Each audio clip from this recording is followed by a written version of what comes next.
When I first got involved, I thought, right, I'll take a few years off from the Great Life Plan and help get rid of nuclear weapons. And it is certainly taken a bit longer than I thought. But I suppose it'll take as long as it takes, really.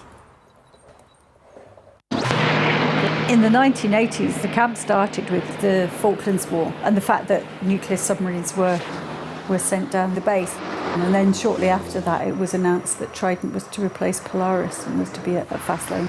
Some people from the local CND group and one or two others decided they'd set up a temporary camp outside Faslane, and the rest is history. People said, "My God, you're still here doing this." And I'm like, "Yeah, I'm stubborn. I don't give up easy." There's something about the courage of little people taking on the big bad guys. And for 25 years, it's just been a collection of odd individuals and some ramshackle caravans by the side of the road kind of saying, "No." I still lie in the road and I get arrested and still think that's a valid thing to do. And for me, that's still part of my life, is to go and take direct action.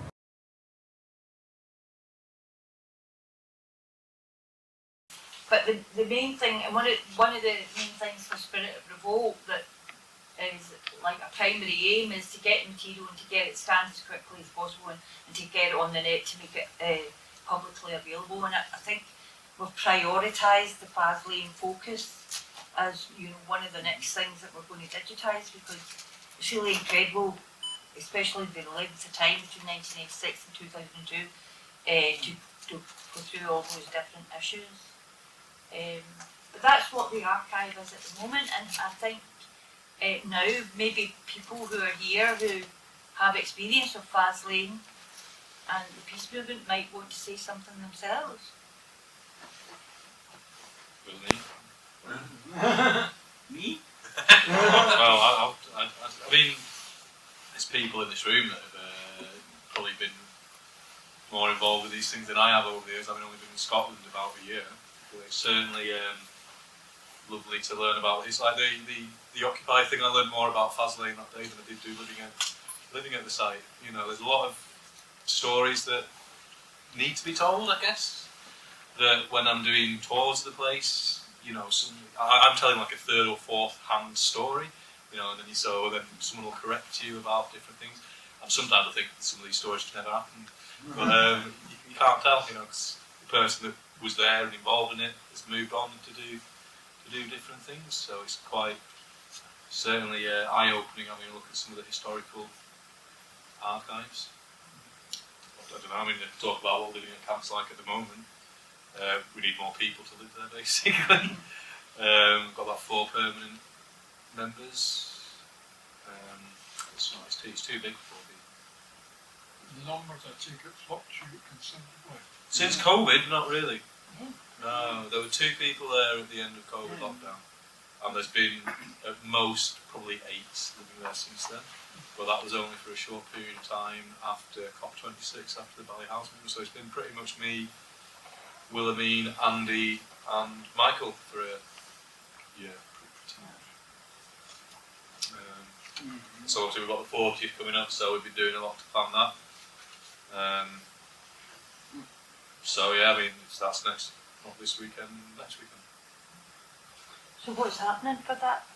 So, not as much as was planned, but we have got, so there's some folk music from a lady that's called Iona, not Iona from C&D Glasgow, but from Aberdeen, who has played at the Peace Camp previously. On the Sunday, there's 3 punk bands that played there back in the 80s, called Alternative, The System. I knew the one was started on the other day, so I can't remember their name. There's some tribe, something or other. We've also got some of the guys from XR Scotland coming down there, going to be doing a few workshops on how to handle yourself at activist things.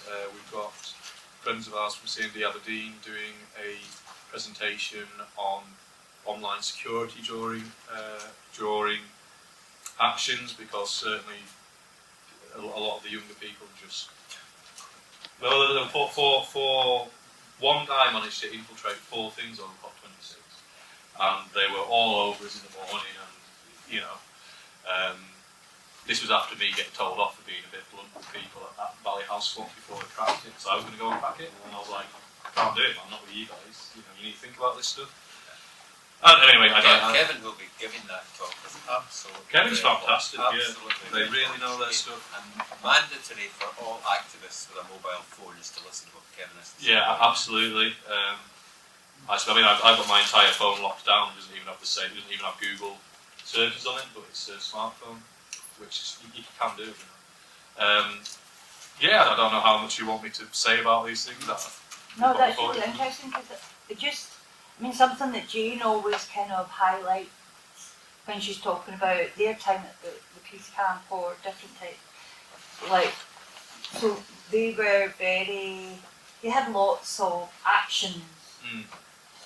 So, like, the stopping the convoy, demonstrations at the camp, all sorts of different kind of actions. Is it, and do you think has there been like a march, or are you thinking about organising some kind of We're not doing demonstration for the 40th, no, because there's the whole Trident and Ploughshare camp, and they've got that covered. What we're doing at camp, it's not an action, it's a celebration of the people that have lived there and the length of time that it has been there.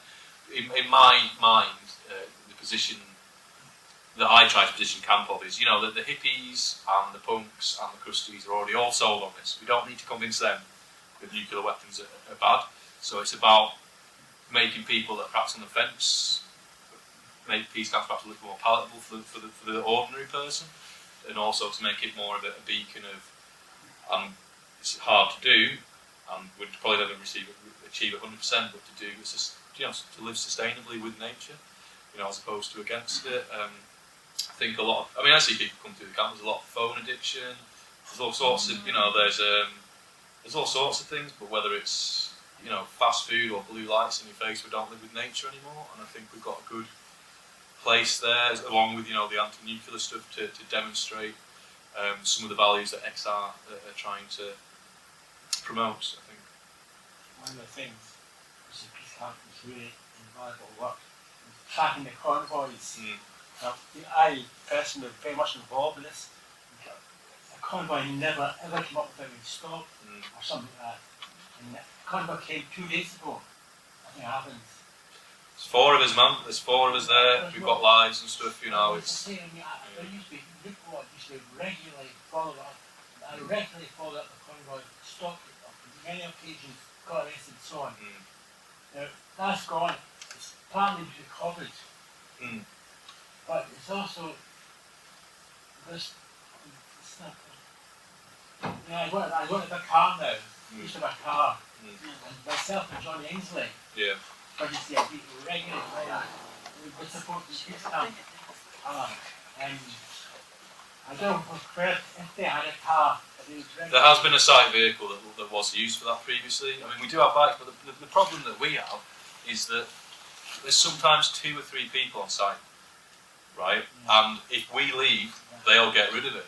Now, I am training or starting my training to do addiction counselling. I can't be on bail for 2 years to wait for a PVG to start doing this sort of courses. The other 2 people, because of COVID, I mean, Andy or Soap, if you know him, he's been on bail for 2 years for the same crime. You know, so it's very much, unfortunately, in their court. What needs to happen? There needs to be more people there. There needs to be more young people there. That is what needs to happen. We can do these things, but at the moment, just keeping it. It really annoys me. The convoys ready to come down. No one does anything about them. No, well, that's but what I hear here, Brian. So what I'm trying to explain is that we are living there, and we've given up. I've given up all sorts of normal things. You know, I had to have a shower at the gym before I came. You know, and it's like it's very well that we are there physically. I'm not saying it's a criticism of them. Yeah. But that impression, I'm very sorry. It's the position that the whole peace movement had its spell kicked out. Why? Yeah. Because there's also something else going on I don't understand. There's a lot of people get blinkered by what their so this is my opinion, it's not the opinion of the camp. They get blinkered by what their own cause is. You know, so for Peace Camp, very obviously it's nuclear weapons. For other people, you know, veganism or it doesn't matter. You know, anything you like, you can name someone having some sort of problem with it. But what happens, from what I've seen since I've been more involved with these sort of movements, is it's like, well, this is my problem. And particularly, if you go to Aberdeen compared to Glasgow, Aberdeen's not fractured like that. Everyone goes to everyone else's events. Whereas, you know, you could be the wrong, support LGBTQ the wrong way here, and you know that's a different group then, and that's a different group here. It doesn't. People don't come together for other people's causes, even if it doesn't directly affect them. But they can also only see their own cause, and I'd see that quite a lot. Yeah. Take to Glasgow, and a wonderful crew together of all sorts of disparate groups. Yeah. And I thought this is a learning process. You know, keep the secrets going. It hasn't happened. Well, unfortunately, it's like the XR thing that happened last time. Was that because I'm part of the XR. I keep mentioning XR. I'm not fully on board with everything XR do, but you know they're in the papers and they're doing a lot and they're actually getting things done. However, you speak to anyone normal, you know, because we have visitors come to the camp, and oh, have you seen the XR stuff this week? And they'd be like, what? You know, what's XR? And they've done things like stop like petrol and diesel for like 2 days in the centre of London. It's mind blowing, but you just don't hear about it. They obviously don't, and that's something that surprises me as well, because you know the internet was built by hippies and stuff. And was supposed to be about the freedom of information, and we've just let go of our reins on it, and now we are getting controlled again, media-wise, by a form of media that we would have been able to control had we, you know, not taken our eyes off the prize, and people be more interested in what Gillette shaving gear they can get, as opposed to, you know, I'd personally like to see a lot more involvement between XR and a lot of different groups. I think the point you make about Aberdeen is very interesting. It's as much my town as Glasgow is, and I know all the activists there. And it's interesting how it's somehow scaled right. There's one central meeting place where all the sort of activists in Aberdeen are found, what, a quarter the size of this or something? Yeah. But and essentially they're all on other people's campaigns. Yeah. Because there's one central location where everybody meets with all our separate groups, and it's. Where is that location? Sorry. Where is that location? It's on Union Street. There used to be a bit of trade union building. I'm busking here while I try and remember the name of the organisation. Obviously, Doug Haywood, whom some of you will know, is secretary of that, and very active, and they gather all sorts of people together in the same place. Yeah. So your point is right. They are all one another involved in one another. It sort of becomes a social identity. Not that that's a bad thing, but when the identity is the main point, as opposed to, you know, I always have ethics debates with people that go something along the lines of, well, does the end justify the means? And I'm like, it's a niche thing. If you are only not doing crimes because you might get put in prison, are you a moral individual? You know, that's as opposed to not doing them because it's bad. I'll take an hour in reserve about Nietzsche any time. I'd like to see a lot more integration.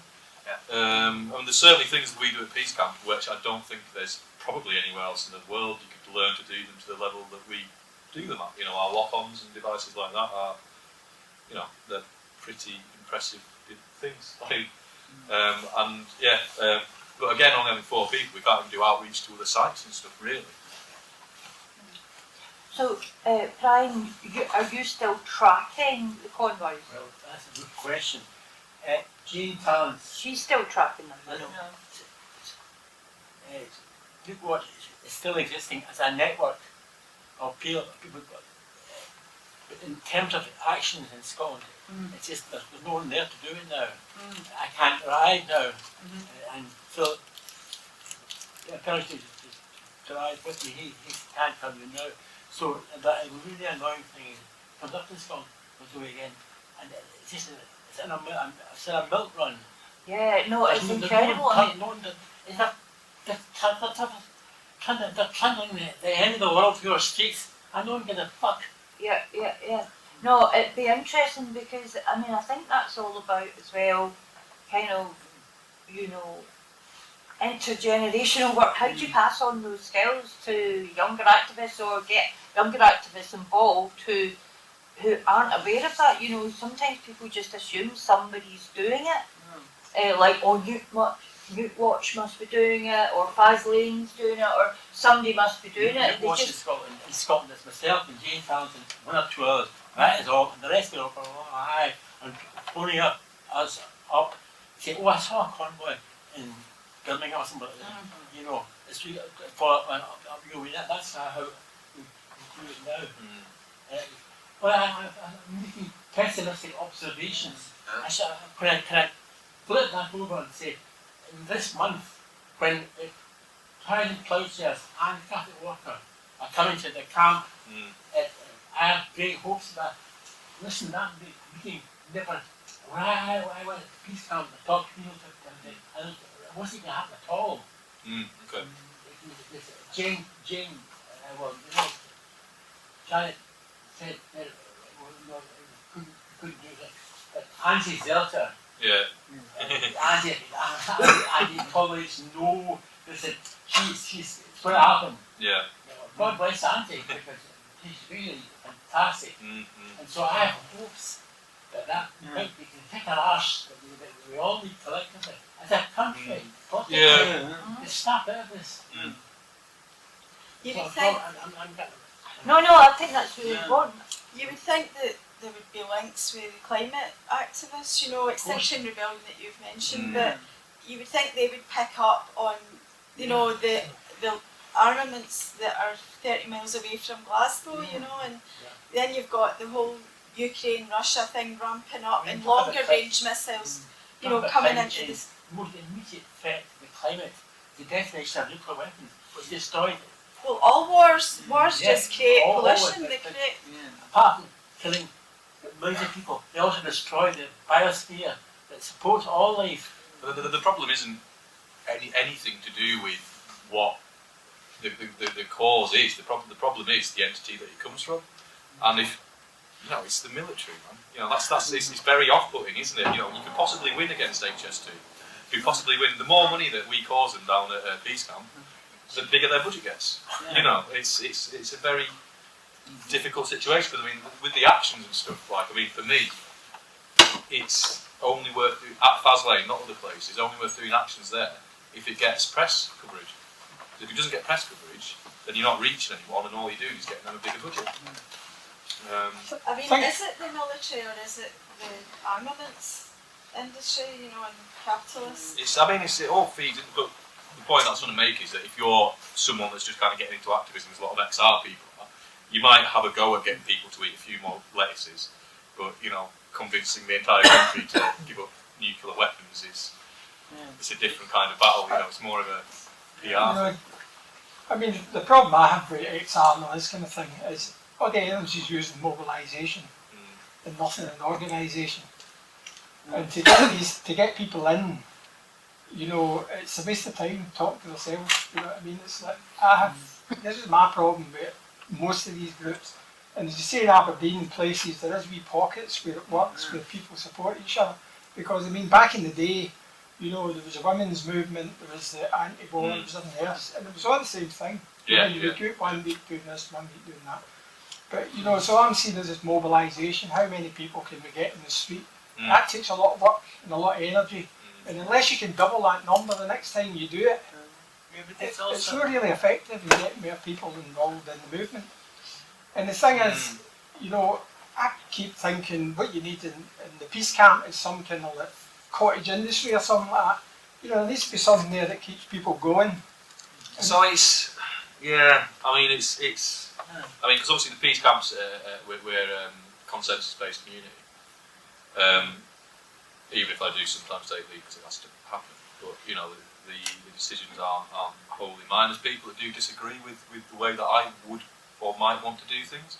So I think that what we have, obviously it's outside the nuclear base, but what we have there is somewhere where we're not really going anywhere. We're not really going to get evicted, touch wood. You know, it's been there for 40 years. But we have got space, and we have got, we can live with nature, and that would tie into the way that XR are kind of doing things. And I only mention XR because they are, the ones I'm not affiliated with them. Like, they actually really annoy me sometimes because they assume that everyone uses Facebook, and I'm like, well, I don't use Facebook. They go, well, you don't need an account, and I go, no, I don't use Facebook because it's immoral. I won't even feed I used to do that, I don't do it. But it's about how we kind of position yourself to get more people down there. So I don't specifically think that everyone needs to be doing arrestable actions to live there. No, We've got 4 but people. how often do you blockade? That's only a fraction of the time. But I mean, you could go fishing. You'd have a good fishing club up there. Get a few people who are interested in the arms situation. You're a fisherman or something. If you want to get ordinary people there, I'm talking about. There's no way you're going to get them here talking to them about living with nature. There's things. I don't know. I reckon there's a lot of there's a lot of young XR people. You're always going to get the same kind of people. Students are there for 4 years, they leave, they're going to get a job, this and that, and the next thing. You know what I mean? But if there's more interest there, we all have to live together. But there has to be compromises about how you're going to speak to the people that you need to speak to. I know what you're saying. It's definitely something that we kind of think about on and off. But I'm a little bit negative about the state of just people just leaving their houses since COVID. Now the lockdown's lifted and there's gigs on and stuff like that, and people aren't going out and doing things anymore. It's like a whole street is now, man. It's robbed out the door. Is it, man? Doing the shop and stuff like that. Well, shopping is It's just the next what I mean? Like getting on buses. just being people with people. It's just general socialising, without it having to be like a big night out or anything. It's not much goes on. I remember the way back 82, and I was involved with Peace March Scotland, which was one of the big things to raise the profile of Trident and all that. So, and I remember the Peace Camp then, but I read that there were actually 2 when they built the armaments depot at Glen Douglas and the Faslane. There were actually 2 camps, and what you're saying about divisions, one camp I read was more anarchist, and the other camp was different for other groups of ideas. Does anybody here remember? This other camp, we passed the Peace Camp there for years. There's never been another camp in the area. Glen Douglas is a conventional store of weapons. There never was a camp at Glen Douglas. It's just that I read that in the early days, in the 82 time, that there were the 2 camps, and there was also another strand of the peace movement then, which was the women's movement, the Greenham Common base, and they made it women only. So there actually were divisions in the past. It wasn't always this happy family that all got together. Well, I think there's healthy divisions, but it kind of. I don't know. It's more of a passing comment, I guess. That I just wish people were sort of. Oh no, I'm not pointing that at you. I'm just trying to, from my own memory of being involved. One of the first 2 people to set up this camp. In the recent near the North Gate itself, almost after that gate, and there was no other camp, and they actually founded it. Robert Margaret Harrison and a few other people, and then they moved up, and Strathclyde Woodson, as it was called then, even that camp space for £50 rent, and that was the only camp. There was nothing structured anywhere near Glen Douglas. Never had been a paid peace camp near Glen Douglas. So, were you involved in the early 80s in the camps? I've never ever stayed at this camp. Right. I don't know why. So no, I've heard that as well. They weren't camps like big things. I think there was like a set of 4 tents and then a bit up the road, like maybe 3 tents. Maybe that's what it was. One was an anarchist. Yeah, there were 2 areas where people were camping. But I don't know. That might be what it is then. I've remembered Aberdeen Social Centre. If you want, you can look at a Facebook page and a web page. There are lessons to be learned, I think. If you want, LGBTQI protesters out in your CND march, the Aberdeen model's one to go for, you know. Can I mention a couple of wee things in relation to what you've been saying? I think there's a general problem about groups not working together. And also I think there's a big problem about younger people not being involved any longer. Absolutely, yeah. And all sorts of socialist, anarchist type things. In other words, I think an awful lot of people have really bought into capitalism. You know, I wouldn't say bought in, but it's, you know, like, people are so worried about just doing the day-to-day things that they haven't got time to think about that. When you have to choose between heating and feeding your kids, well, okay, you've got time to go out and... I'll settle for that at the moment, although I've got some disagreement with that. I fully... Yeah. But especially since COVID, it's true what you're saying. Some people are still reluctant to go out. Yeah. And you know the boom in stuff like Deliveroo, Just Eat. Yes, people order stuff to their house, and they're ordering the most ridiculous things, you know. And it's something I find Single really, cup of coffee, really annoying, you know, really annoying. And again, but that's buying into capitalism as well, you know. Yeah, so I mean, that's I don't disagree that capitalism's winning. Really, but as I say, buying into it for me sounds like it's someone's made a choice to have a horrible existence. You know, like, do you know what I mean? They've been brainwashed. People are brainwashed into it. I know, you know, but that applies to most of the I world. mean, you can buy into it without knowing what it is. Aye, that applies to most of the world. You know, as far as I'm concerned, anybody isn't aware of capitalism and what a horrible system it is. It's David Grieber, isn't it? It's brainwashed to an extent. He's got a great quote, David. You know, all of these things are just things that we've imagined. We could just quite easily imagine it differently. It's a great So quote. there is a couple of problems that you've stated. You know, about. I notice that almost every group that I'm involved in, there's a a real lack of younger people. So, Right? Because well, I mean, the different groups have different major problems. From the youngers now, it's the climate change. In our time, it was nuclear weapons. We're from the Cold War. Can you? From the Cold War is gone. Nuclear weapons, do they still exist? Sometimes we hear at the camp. After nuclear weapons, it was what was it? Ozone layer. Apartheid in South Africa. And name, last time before climate change, it was Occupy, Occupy Wall Street. It just moves on. But when they are busy with climate change, they don't think so much about nuclear weapons. But even if there was a big climate change movement, that would be. There is a big climate. It is. You just don't hear about it in the normal channels. Also, it doesn't involve. I would suggest it doesn't involve that many working class people. Potentially, but I think these things matter less, you know, what class you are, unless you're, you know, upper class. You know, you working class these days. You know, no one is not having to work for their money. You know, you still have to go and do a job that's useless for a company that's exploiting people. You know, it's however. I think the age thing's a real worry. Sometimes I'm the youngest person at a CND gig out the street, you know, that's right. But yesterday, at the Thalas gig, I reckon 3/4 of the people there were under 25. Right? And I couldn't tell what age the people on the roof were, but the group of supporters gathered round to witness however long it was taken. How many do you think were there? There was maybe 15 of us.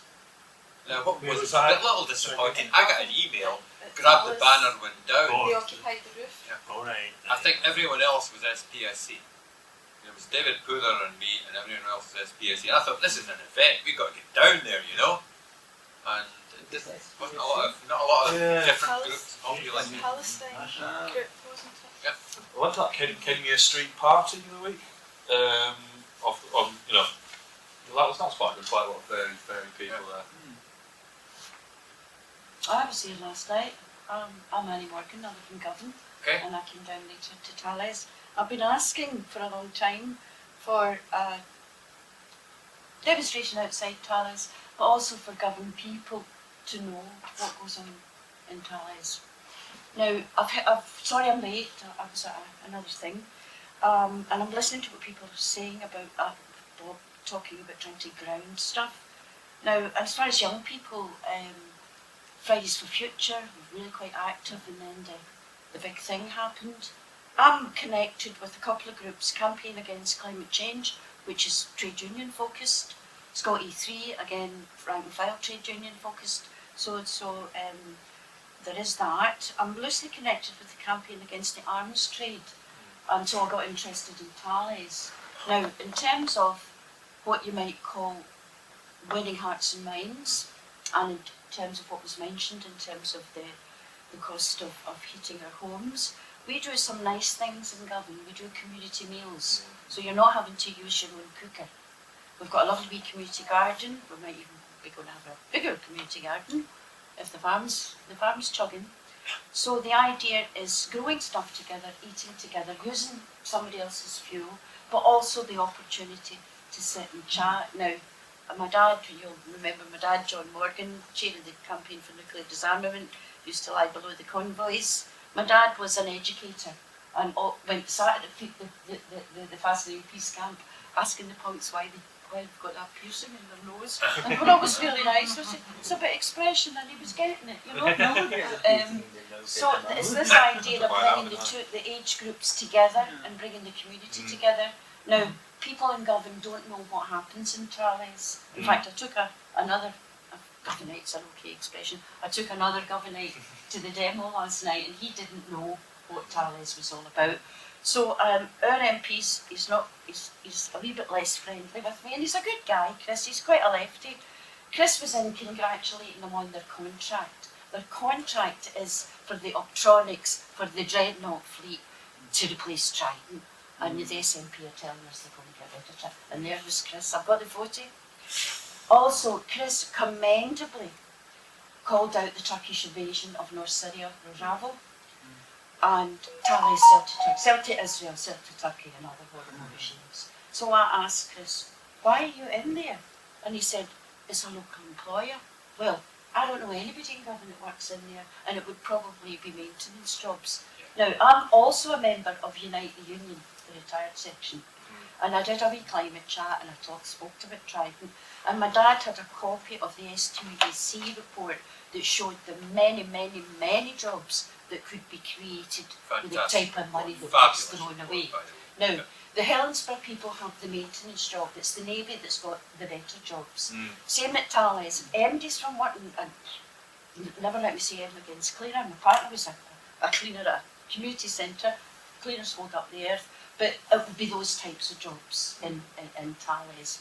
And people of Govan don't know what happens in there. So in terms of what Bob's talking about, beyond the protests, it's good to sit down at a community meal or while we're doing the garden and just begin to talk to people. But I do think young people are involved. The Fridays for Future gatherings in the town, there was loads of them. So let's link up what's happened at the Peace Camp, and I was a regular visitor back in the day, with the whole thing around climate, with the whole thing around energy. Things like in my town of Clybank, I was originally a bankie before I crossed the river. They've got the electricity from the Clyde, and they're doing a district heating model.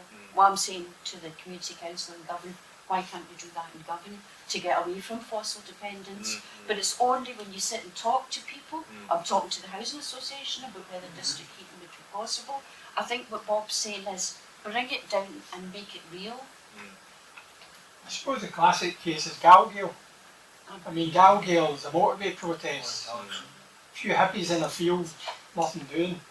And it was like a village at the end up. They built libraries, and the whole Galgale thing came out of it. And it took in the whole of Pollock. I mean, there was people here who didn't know one thing for another. And the Birdman, you know what I mean? Something like that, the Peace Camp, you know, that kind of, where you could get all these elements you're talking about, living a good life. The Birdman actually, in Galgale, the Birdman, he actually started off with Faslane Peace Camp. Well, exactly. That's where he started. Yeah, no, that's interesting. Started what? He Oh, Peace started Camp, it. aye. Was Uh, involved with What's his name again? Colin MacLeod. Colin MacLeod. So Colin MacLeod. So Jim Chestnut will talk about Colin different. MacLeod, I met Colin first at Faslane Peace Camp. He was a fantastically gifted carver, incredibly gifted carver of wood. And he lived with American Indians, and he brought all their kind of culture and their appreciation of the natural world with them to Govan. He started off the whole Gallagale thing, which is really a most inspirational movement in Gallagale. Yeah, but what he also came from Unfortunately Pollock. died. He came from Pollock, you know, a really National Lewis working man. class. National Lewis. Yeah, from the house. But he also saw Glasgow, places like Pollock and schemes like that, like up Springburn Way and so on, as reservations, because he lived with the Sioux in Canada and in America, and he saw how they lost their land and lost touch with growing things and whatever, This is a genius. He makes and connections. making that connection and being working class, he was able to do that. So it wasn't just a bunch of hippies, it was people grounded in real, not just in real poverty, but also real ideas, making connections. Wonderful man. Yeah. And Gallagale, that's where I'm going tonight. I mean, Gallagale is flourishing. They've declared the Govan Free State. They've hosted visits from Indigenous communities. The COP at Beltane last month, they hosted a visit from Brazil, people who are losing their land. So Colin's spirit lives. Jihan just carried it on. The very first time I met Colin was when the I was at M77 protest, but I'd never actually met Colin. And when they lost the day and the trees came down, they got the Territorial Army to bring the trees to the River Clyde, and that's where Gallagale was first in the Travellers' Park.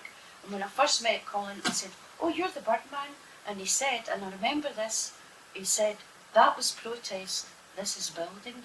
Kind of what you're saying, Bob, he brought it down, and it's there's a thriving. brilliant history of this stuff. I don't know whether Gallagale would be the Peace Camp, but maybe that's what they should do. Maybe they should go out and they could throw I mean, if anyone wants to take my number after this, because I have been big on kind of doing a lot of things that haven't been done for a while at Peace Camp, like trying to run the Facebook and just getting out and about and doing more things. Because I don't know people in Glasgow, I don't know people around here. I've only you should been go Scotland to a year. the. I don't know the networks, but I We would do a like to get out. community meal on a Thursday evening. Maybe you should go down there and You start can a come and be conversation. the next one. Yeah. Just say, look, we're Get having fed. problems at Peace Camp. Need some people out there. Got a few ideas, do a few workshops or something. No, absolutely. Because I've got the gift. I can see problems everywhere. I used to work technical fault finding, but it's the solutions that are the harder thing to come by. And certainly we do need more people. No, and I think that history, like talking about Colin MacLeod, learning his activism at Faslane alongside people like Jim Chestnut and Jean Tallant, and then Phil Jones, who was there as well, who grew up there, and who's now a big activist in Glasgow involved with Unity, which supports refugees.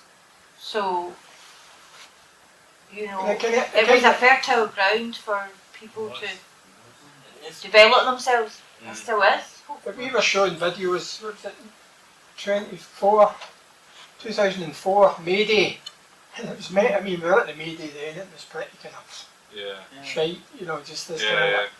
But it was jumping, and it was just, and it happens, like it's up in hills 10 years and then it's nothing. And I think there's another one coming up. I hope so. Where you. It's the same with that as it is with music and stuff like that. I only mention it because I come from a more musical background, but it's just saying it again. I think people generally do less community stuff, just kind of like overall. Well, it's different. It's hard work. That's not true in Govan though, or in Gallagale, or in Govan Hill. Govan Hill got lots of good stuff going, and I don't know so much about the north, but there's the clay pits at Maryhill, that's brilliant as well. There's good community stuff happening, but what was I going to say? the Galgale next move is an urban croft, which is underway. They've got a big bit of land to do this urban growing thing. But you know, somebody mentioned Occupy, and I hosted some folks during COP, and Wendy's from New York City, and she was a big part of Occupy. She knew David Graeber and big guys. Although they probably wouldn't like getting described with that. She knew some of the really good folks. Now, I thought Occupy had kind of petered out, as protests do, but Occupy in New York got really practical. And when Hurricane Sandy hit in 2012, they got lots of bikes, cargo bikes, trailer bikes. They took all the materials in. A neighbourhood was destroyed and there was no road in. So they got the bikes, building materials, electricians, plumbers, blankets, medical supplies, and they got a neighbourhood working. Because Hurricane Sandy killed loads of New Yorkers, and I didn't know that. And she had amazing footage of them all going in. So it became that thing, a very practical thing, Bob. Yeah, I wrote stuff about that, and it was, you know, people in New York, the press saying, "Oh, this is terrible," saying, "Look at this, man, this is fucking brilliant." These, you know, the organisation that's supposed to help people didn't turn up, and the community just built itself back up again. And I don't know whether they forgot about it the next day, but you're going, "Do you not realise what you've done here? You know, this is where we need to be." Can I ask the people from the camp? You mentioned about the, you know, when you put your arms through the pipes and you padlock yourself on and stuff. There's in the archive. There's a lot of photos of these triangles where you put up three the tripods. tripods, and then you suspend. It's a bit like a tree protest or something, except it's portable. So I was wondering if there are other non-violent direct action type techniques or workshops or things that you do or that you've developed there that are unique to there. You know, like tunnelling was unique to kind of the south of England and we've got Manchester area. I mean, I won't say there's anything necessarily specific. I know that there's a guy down south somewhere that does the tripods workshops, but the police really don't like them. They really don't like them because they can stay up for days sometimes. They put like two of them on one on top of the other. Do they? Yes, it's like three, and then so it's more precarious to take them so they can't take them down. But if apparently, and this is like third-hand information, but if in these certain areas where they do the workshops of it, they have to be very careful because they'll just confiscate it all immediately. And if it's a crime and police bill, the policing bill, I don't know how it's going to affect Scotland, but certainly for England and Wales, they've criminalised things like law conflict. Yes, so even carrying your bike lock is a crime technically. Is that right? In Englandshire, yeah. Is that part of the terrorist act? Is it part of the terrorist act? It's all, I don't know what the act is, but the against it's part of, we've been doing a lot with Kill the Bill Glasgow. But basically, I don't actually know what the thing is, but it's protesting laws keep trying to put through, and it keeps getting pushed back. But it's just been passed, the act's just been passed, but it's different in Scotland. And I must say, the policing last night at Tallis was pretty low key.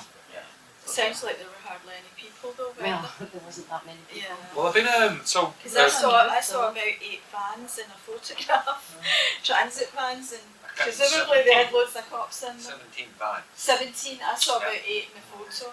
So, but they went, and then after that, even with the roof, because they were able to stay. Well, the babies stayed on the roof all night. They were going to upset down this morning. I think that's it. Certainly when I talked to the police, they thought the weather was fine, they'll be up there all night. They were settling down. The police canteen van had arrived, so there was no problem. Well, I don't know what the place was, but it was the Russian oil people in Glasgow. They came to site, and we sorted with some stuff out, and they went all with the lock-ons in and that, and didn't get arrested. And in fact, when the security were from the oil whatever place was trying to attack the protesters, the police were pulling them off, saying that it was GBH or something. So and then they just let go at the end of the day. The tripod ones, I've got footage in Govan, the Home Office, Grand Street. because they had to bring scaffold and all that. It's all health and safety madness, and it's dead entertaining. To get them off the tripod. Aye, because you can't pull them off. Yeah, you know what I mean? It's dodgy. The guy could fly. So they had to put all this B&Q scaffold up and stuff like that. And put it up the wrong way, and then you have to take it all down again and put it up the other way, and the guys just sitting there going, no, would you mind coming on to the... No. So it's really effective. Yeah. You don't want to get caught damaging the building, and you want to gain as much harassment as possible. Set a tripod up. So one that I've heard, I'm not sure if it worked necessarily for these sorts of protests, but if you have like a wall, so maybe you're squatting a block of flats, and you've got a balcony, so you just get a bit of wood, and you have one person sit on one end and one person sat on the other. And they can't, because if they pull one person off, the other one's gone, so they have to bring in loads of stuff to suspend it all. I've never seen it, but that's what I'll stick to my tripod. Yeah, I know. I'm still hanging in the balconies. Are the simplest and most effective Yeah. means of walk-ons, means of being the one arrest, because if they can't put you on, can't arrest you if you're tied to somebody else's hand. Yeah. And you just get it through a tube, and they can't arrest you. And the thing is, it's locked on when you're in the tube, and that's why I fall down. When I was in London at the dams, still there, I tried to do it, but I was just too slow. The guy in a wheelchair, you put a very kindly put a lock on under the chair. Yeah. We stopped the wheelchair man under it. They stopped the lock under the chair. So I was too slow.